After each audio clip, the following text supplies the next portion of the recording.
Understanding Skill Assessment, a guide for English language learners. Hello everyone, and welcome to our English language learning series. Today, we're going to explore a very important topic, skill assessment. This term is widely used in various fields, from education to the workplace, and understanding it can really help you in your language learning journey. So, let's dive in and demystify skill assessment.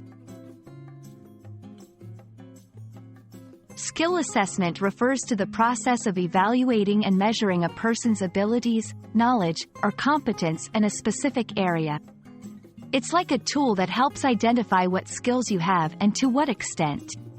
In the context of language learning, skill assessment can determine your proficiency in different aspects of English, such as grammar, vocabulary, speaking, and listening. Skill assessment is crucial because it helps you understand your strengths and weaknesses in learning English. This knowledge is powerful as it guides you to focus on areas that need improvement. It also helps teachers and institutions tailor their teaching methods to better suit your learning needs. There are various types of skill assessments, each serving a different purpose.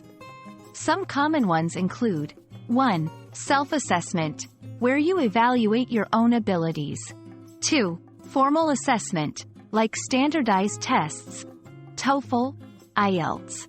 3. Informal assessment, such as day-to-day interactions or in-class activities.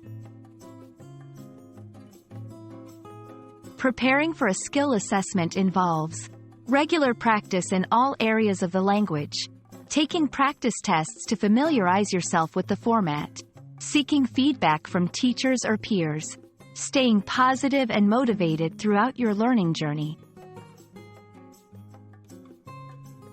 After getting your assessment results, it's important to use them effectively. Analyze your scores to see where you excel and where you need more practice. Set specific goals based on these insights and work steadily towards achieving them.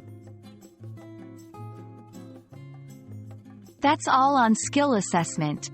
Remember, understanding and utilizing skill assessments can significantly enhance your English learning experience.